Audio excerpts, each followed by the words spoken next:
வணக்கம், welcome to Chitra Murali's kitchen. இன்னைக்கு வந்து மார்கழி 27 கூடாரவள்ளி. நம்ம என்ன பார்க்க போறோம்னா அக்கார் அடிசல் தான் எப்படி பண்றதுன்னு பார்க்க போறோம். ஏற்கனவே நம்ம பார்த்ததுதான். ஸோ நான் பண்றதுனால உங்க கூட ஷேர் பண்ணிக்க போறேன். இன்னைக்கு பிரசாதம் வந்து அக்கார் அடிசல். ஒரு கப்பு பச்சரிசி எடுத்துக்கோங்க. ஒரு 2 டீஸ்பூன் வந்து பாசிப்பருப்பு, ரெண்டுத்தையும் தனித்தனியா வாஷ் பண்ணி தண்ணியெல்லாம் வடிய விட்டு எடுத்து வச்சுக்கோங்க.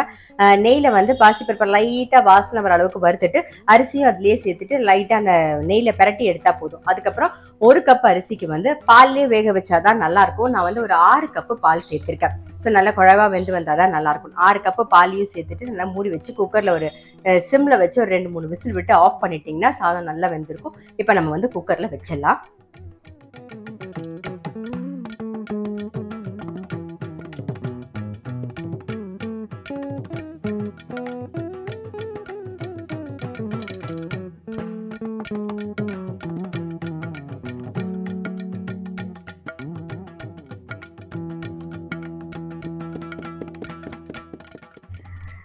ஒரு கப் அரிசிக்கு வந்து 3 கப்பு வெல்லம் கரெக்டா இருக்கும். நான் 3 கப்பு வெல்லம் எடுத்து இந்த பக்கம் கரைச்சிட்டு இருக்கேன். ஸோ அதை கரைச்சி அதுக்குள்ள அதை ரெடி பண்ணிக்கலாம். நாம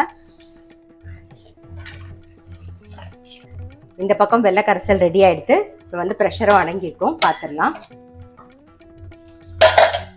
பாருங்க, சாதம் நல்லா வெந்திருக்கு. பாருங்க, பால்லே நல்லா வெந்தெடுத்து. ஸோ இப்போ நம்ம வெள்ளை கரைசல் தான் சேர்க்க போறோம். ஃபர்ஸ்ட் நல்லா மிக்ஸ் பண்ணிட்டு அதுக்கப்புறமா வெள்ளை கரைசல் சேர்க்கலாம். இப்போ வெள்ளை கரைசல் சேர்த்துக்கலாம்.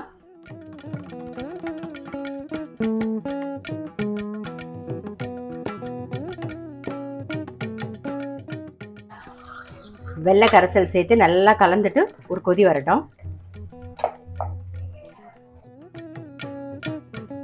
இது வந்து ஒரு சின்ன பீஸ் ஜாதிக்காய், ஒரே ஒரு கிராம்பு, அப்புறம் பச்சை கற்பூரம் இதெல்லாம் சேர்த்து பொடி பண்ணி வச்சிருக்கேன். இப்போ அதை சேர்த்துக்கலாம். நம்ம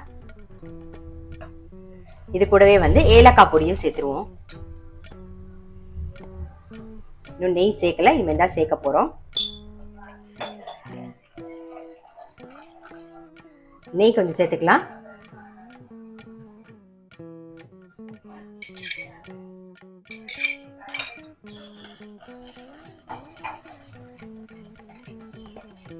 இப்போ இந்த பக்கம் முந்திரி பருப்பு வறுத்து போட போறோம். ஸோ நெய் ஒரே ஒரு ஸ்பூன் சேர்த்துக்கலாம். முந்திரி பருப்பையும் சேர்த்துருவோம். இப்போ வறுத்து சேர்க்கும் போது நான் முந்திரி பருப்பு மட்டும்தான் வறுத்து சேர்க்க போறேன். நீங்க வேணும்னா திராட்சை கூட வறுத்து சேர்த்துக்கலாம்.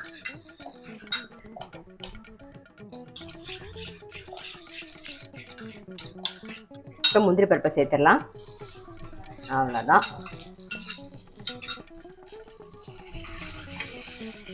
ஆஃப் பண்ணிடுவோம்.